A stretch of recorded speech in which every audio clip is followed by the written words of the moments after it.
Mi padre es chileno, mi Ya. madre es colombiana-alemana, así que yo me identifico como chilombiana y un poco de todas partes del mundo. Como a los 7, 8 años, yo era la fotógrafa de la familia, Ya. era la encargada de sacar todas las fotos de todos los viajes familiares, me encantaba, también la guardaba, la cuidaba, y cada vez que llegábamos de un viaje con mi papá, nos íbamos a revelar todas las fotos a Kodak, y era un momento muy especial, muy íntimo, de ver esas memorias, de ver esos recuerdos, de empezar a recopilar las fotos que queríamos, de armar el álbum. Y ahí nace mucho mi pasión por capturar estos momentos, por guardar estos recuerdos, esas instancias que al final se van, ¿no? A los 18 años me voy sola, un año a Chicago, y luego me voy a Nueva York a estudiar teatro, o sea, a cumplir mi sueño de la vida. Y empecé a estudiar teatro y al año de estar viviendo en Nueva York, siempre obviamente la necesidad de seguir documentando y plasmando todo siempre seguía muy viva, pero nunca me había hecho el cuestionamiento de ser fotógrafa, de que eso podía ser algo en mi vida. Entonces me compro una cámara análoga usada en la calle en Nueva York con un 50 milímetros fijo, una F10, una Nikon F10, y me pongo a fotografiar. Pero claro, pero quería saber más. Yo siempre he sido muy experimental, muy autodidacta, pero también me encanta la investigación, conocer todo muy concreto, entonces me meto a un curso de revelado en blanco y negro y la primera vez que revelo mi primera fotografía, ese momento en que empieza a aparecer el gris graneado de la imagen, que es magia realmente, o sea, de un papel totalmente en blanco a que empiece a aparecer estos granos y a que por fin tu imagen se convierta en este negro con toda la tonalidad de grises, fue magia para mí. En ese momento decido dejar el teatro y dedicarme 100% a la fotografía. No hay otra posibilidad para mí que la fotografía documental y es netamente por la conexión con el ser humano. Yo me enamoro de cada ser humano que fotografío y esa posibilidad de que a través de mi cámara yo pueda conectar con el otro, que mi cámara se vuelva ese pasaporte, esa posibilidad de entrar en la vida del otro, es lo que a mí me fascina. Lo que yo quiero entender al final es este proceso humano, es esta identidad, esta conexión con la naturaleza, con su entorno. Y la fotografía documental me da esa posibilidad, mi cámara me da esa posibilidad de entrar en la vida de estas personas que de otra manera no podría probablemente. Mi premisa es siempre ser un ser humano antes que un fotógrafo. Eso Ya. es como la base para conectar con un otro. Ya. Y nunca tener estereotipos, nunca tener preconceptos. Claro que hay una historia, yo voy en búsqueda de una historia, pero nunca tengo clara cuál historia va a ser, qué historia me va a regalar esa comunidad, esa persona, este pueblo, ¿cierto? Entonces siempre voy muy abierta, totalmente abierta, sin prejuicios. Voy muy preparada, con mucha investigación, pero con el corazón abierto al final a que ellos me muestren cuál es su historia y yo poder así retratarla de una manera más honesta, más transversal, más pura. Y creo que eso viene muy de prepararse en la vida. La vida nunca va a ser como uno quiere o como uno espera, ¿no? Pero sí, yo me preparo, me anticipo, investigo y cuando llego me olvido de todo. Y permito que las personas o las comunidades me muestren cuál es la historia real. Underland, un viaje por la vida bajo tierra, es realmente un viaje por la vida de todas estas millones de personas que habitan bajo tierra.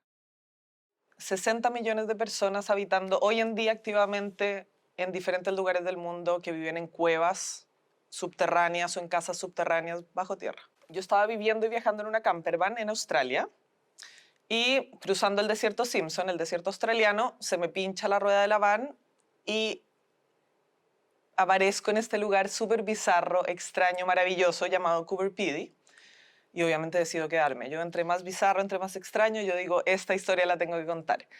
Y yo en ese minuto no sabía que habían personas viviendo bajo tierra en ningún lugar del mundo. Y mientras nos ponemos a arreglar la rueda de la van, terminamos de arreglarla, me pongo a investigar, obviamente, porque me parecía súper llamativo este lugar y súper único y muy fantasmagórico. En ese minuto no había nadie alrededor nuestro. Y me encuentro con un montículo, con una cruz y una puerta. Y obviamente decido entrar, como espero que la mayoría de ustedes lo hicieran. Y cuando entro me encuentro con una iglesia ortodoxa, totalmente limpia, ordenada, habían velitas prendidas, estaba Jesús carvado en la roca. Y yo digo, bueno, acá tiene que haber una comunidad activa bajo tierra y yo necesito conocer esta historia, necesito conocer estas personas. Y ahí nace la intriga y obviamente todo el conocimiento a este nuevo mundo para mí que yo no sabía que existía. Y ahí me demoré 6 días en conocer a alguien. La primera persona que conozco es Gaby, que es una inmigrante alemana, y ella nos abre la puerta de la comunidad, ella nos invita a vivir con ella a su casa, y ahí parte realmente este proyecto Underland, que es sobre la gente que vive bajo tierra por diferentes factores en diferentes partes del mundo. Y ahí me gano una masterclass de la WordPress Photo, me voy a la masterclass, tengo que viajar 2.000 kilómetros de vuelta, y ahí National Geographic conoce el proyecto y se interesa en publicarlo. Y ahí en el finales del 2015 empiezo a trabajar con ellos. Y ahí yo vuelvo a la comunidad y me quedo viviendo en la comunidad 3 semanas más para continuar el proyecto. Y aquí, en esta misma relación de ir conociendo personas, ir documentando la vida cotidiana, el día a día, realmente no esperando nada a cambio, sino totalmente abierta a lo que es la comunidad, ¿no? A lo que ellos me quisieran mostrar, a lo que habitaba realmente este mundo subterráneo, me pongo a investigar muchísimo sobre, bueno, ¿qué es esta manera de vivir? Necesitaba comprenderlo. Y ahí me doy cuenta que hoy en día existen 60 millones de personas que habitan bajo tierra alrededor del mundo. Y se me abre el proyecto inmensamente y me pongo a elegir, ya hago un mapa, ¿cierto? Y me pongo a elegir los lugares, los siguientes lugares para documentar. Entonces luego me voy a España, luego me voy a Estados Unidos, luego me voy a Túnez y así se empieza a ampliar el proyecto que hoy en día se va a componer de 19 comunidades activas que viven bajo tierra.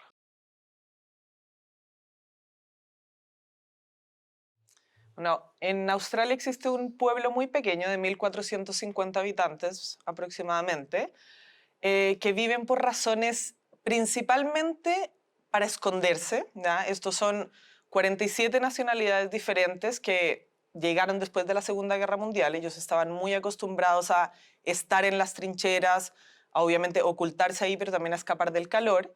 Y cuando llegan al desierto australiano, que en periodos de verano tienen hasta 50 grados Celsius, empiezan a excavar, ¿cierto? Para hacer estas mismas trincheras, estas mismas cuevas, un poco para escapar de sus vidas pasadas, y encuentran el ópalo. El ópalo es una piedra semipreciosa muy valiosa, varía entre los $10 y los 10 millones de dólares. Y cuando encuentran esta roca se convierten en mineros de ópalo. Entonces es una comunidad que vive bajo tierra y trabaja bajo tierra. Y viven en estas casas subterráneas que ellos las llaman dugouts, y toda la comunidad realmente es súper activa en la vivienda subterránea porque tienen restaurantes bajo tierra, bares bajo tierra, sus casas bajo tierra, su trabajo es bajo tierra.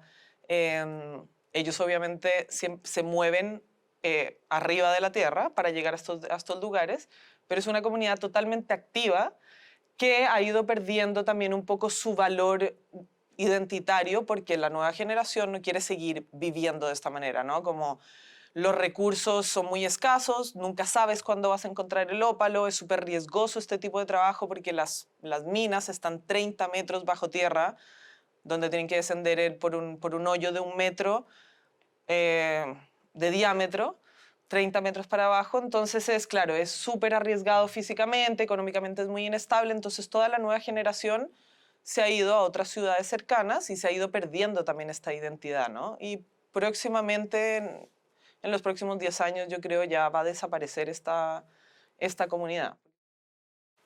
Luego de Australia, encuentro en esta investigación extensa que hice, encuentro España y decido que este sea el segundo lugar y aquí me voy a Andalucía y acá está el asentamiento de cuevas más grande de Europa. Entonces empiezo nuevamente con mi investigación a pautear y a mapear, ¿cierto?, cuáles son los lugares que tengo que visitar y me voy al primer lugar que es Granada y que es donde surge un poco todo este movimiento de las cuevas. Hace más de 2000 años ellos por persecución religiosa ya empezaron a habitar en cuevas, pero luego con la construcción de la Alhambra, que es un palacio que está en la ciudad de Granada, los reyes cristianos traen esclavos del norte de África, que ya era una comunidad troglodita, para que construyeran el Palacio de la Alhambra. Y ellos, que ya estaban acostumbrados a vivir bajo tierra, obviamente no podían habitar dentro del Palacio Real, y empezaron a habitar las cuevas aledañas, ¿cierto?, a la montaña o construir sus propias cuevas. Cada una de las cuevas de Granada está habitada. Se separa un poquito en dos la montaña. En la parte de abajo son descendientes españoles, y más que todo como personas locales, y en la parte de arriba son personas de todas partes del mundo. Es un poco más como Cuevas Ocupa, que las ocupan ilegalmente. Ya. No tienen electricidad, no tienen agua potable, pero están todas habitadas. Y lo interesante de aquí, por lo cual yo creo que esto sí es una comunidad que se va a mantener súper activa, es porque los gitanos hace más de 500 años nació aquí el flamenco. De hecho, las zambras de flamenco que vemos hoy en día nacieron en estas cuevas hace más de 500 años. Entonces, esa es una razón cultural por la cual ellos viven y habitan bajo tierra. Y es algo que va a pertenecer porque es parte de su identidad y de su cultura. Y luego también visité más de 6 pueblos activos que viven bajo tierra. Uno de los principales y la capital de las cuevas se llama Guadix. Tiene más de 2.500 cuevas activas que siguen siendo habitadas por descendientes gitanos, españoles locales, que habitan de esta manera en sus casas y trabajan en otros lugares o trabajan de la ganadería o la agricultura. Cada uno tiene su trabajo, pero la manera de habitar es siempre la misma. En Estados Unidos es netamente por un tema religioso. El líder de la comunidad, que es Enoch Foster, soñó con Dios y Dios en ese sueño le dijo, tienes que ir al desierto de Utah y encontrar esta roca en forma de luna, esta roca específica, y tienes que crear una comunidad polígama y mormona para poder prepararte para el apocalipsis. Entonces él va, encuentra esta roca y empieza con su primera esposa a crear esta comunidad. Y de a poco empieza a hacer las cuevas, ¿cierto? Que la tenían que hacer con dinamita porque es una piedra súper dura. Y empieza obviamente a integrar más mujeres dentro de su matrimonio y así se empieza a formar lo que es hoy en día una comunidad de 17 familias, pero 150 personas, incluidos los niños, que conformaron prácticamente un arca de Noé en esta roca, porque es una roca que va a, obviamente a permanecer a pesar de cualquier desastre natural, tormenta, ¿cierto? Un terremoto, esta roca no se va a hundir, no se va a destruir y ellos van a estar 100% protegidos y se van a salvar del apocalipsis. Ese es su pensamiento.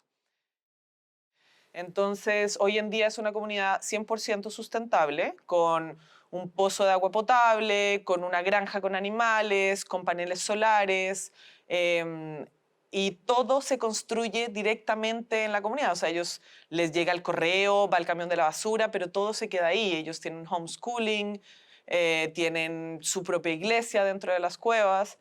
Entonces es netamente por una razón religiosa, lo cual obviamente lo diferencia de estas otras comunidades y lo hace muy rico, ¿cierto?